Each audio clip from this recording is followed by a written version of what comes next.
748 Seattle's Morning News, and here he is from the Gee and Ursula Show. Gee's Scott. Hey, We're trying to figure out a way to get to make life more affordable for working people, and here's the latest idea. Yeah. From Bernie Sanders: make the work week 32 hours, and then after that, overtime. Yeah. What do you think? I absolutely love it, and I do think that this is the way for the future. But I'm sure that there will be a lot of companies, that will say, well, we can't do that, which that's fine, because sometimes I think that thinking can kind of be skewed a little bit. Let me start by asking a question of everyone that's listening right now. There's roughly, I think, 168 hours in a week. Besides sleeping, how many hours in a week do you dedicate to yourself? How many hours in a week do you dedicate just for you? I'm not talking about taking care of the kids. I'm not talking about anything. I'm talking about self-care, self-love for you, doing what you want to do. For me, but it took a break from work and reprogramming and therapy and medication and the productivity addiction that's in America is a disease. Come on. And so I spend many hours on myself, but it took years to get there. How many people right now, if I even say something like that, you feel guilty if you sit down and you take care of yourself? The reason it's important I'm bringing this up, because while there will be so many that will point to employers out here not wanting to adopt this model, right? This is my man Bernie Sanders wanting to do this. Meanwhile, we need to look inwards and realize that we're the problem too, because sometimes we feel so guilty about looking out for self first. And so this 32 hours a week, it's a no-brainer. We're talking about mental health as an issue now. I'm glad we're talking so much about it. I think people are overworked. I think they're underpaid. That's been a saying for years. They're overworked. They're underpaid. They don't have any time. So with those 2 days off, usually maybe you sleep in that next day, right? When you wake up. Okay, you get on up, you do a couple things. Maybe you're going to have to go have lunch with your friends or dinner with your friends or something like that. And before you know it, the next day is Sunday, and you're like, oh, my goodness. Then you get the Sunday scaries, which you thought.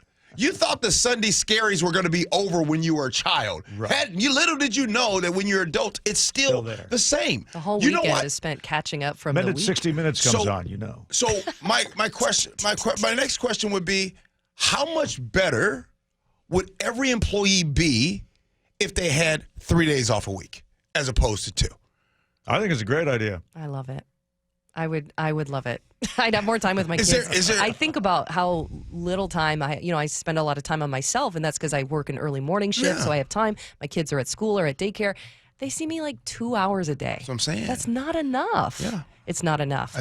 And I think that's the case. It's even worse for families that work a 9 to 5, driving home in traffic. Their kids are tired. They get no quality time with their kids. So who's influencing them? Not the family. We talk about poverty. That's a big word that comes up. And usually it's attached to finances. But what we don't talk about, and which we should, can we talk about time poverty? Can we talk about all the parents out here that has 2 and 3 jobs and having to work and don't have as much time to spend with their kids or as much time to spend with their significant other? Usually the answer is, well, then don't have kids. And it's like, you get that all the time where you're like, well, I can't afford childcare. Well, don't have kids. Right. Really? Well, let me bring this up. There's a big article today about how AI is going to basically eliminate most jobs involving a computer, and people have a lot of free time.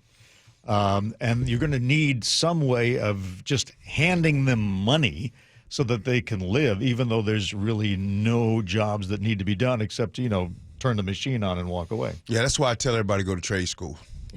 Right? That's why if you're coming out of high school and things like that, like the whole thing, like for some reason, we went through a long stretch of time where jobs and employers use college degrees as the gatekeeper. Right? Because a lot of times people are working jobs that they didn't even major in, had nothing to do with their college major. So really, colleges was just a gatekeeper to keep certain parts of society out of it. So because we went so many years with that motto, that is so terrible right now. And so now today, what do we have? How much does it cost to go to university for 4 years? Is it a lot of money these days? 20. Oh, right? Sully, you know. But how much does it cost to send a kid to college these days? Well, out of state is $35,000 a year just at a state school in Montana. Oh, guess how much daycare is in state a year? $26,000. And then all of the. But here's the thing, though, diploma. Colleen. Everyone that's making the decisions about student loan debts and about those things, well, back in my day, Charlie, I paid all of my college because it was $10,000 for you to go for 4 years. Oh, less than that. We just You know what I'm solved saying? America's financial problems. 32-hour work week. College is Anyways, free. I'll go on this. I don't know if you guys can hear it. This is something that I'm very passionate about. Yeah. And Colleen, I appreciate your vulnerability, sharing your story. Always. I'll share mine. October 2023 changed me. That's when I started going to therapy. That's when I started putting me first. Yeah. And I'm telling you, anybody listening right now, sometimes our biggest problems is that we put everybody else first Yes. before ourselves. Come on now, baby. Yes. Put yourself first. I'm happy for Gee you. Scott, 9 o'clock with Ursula.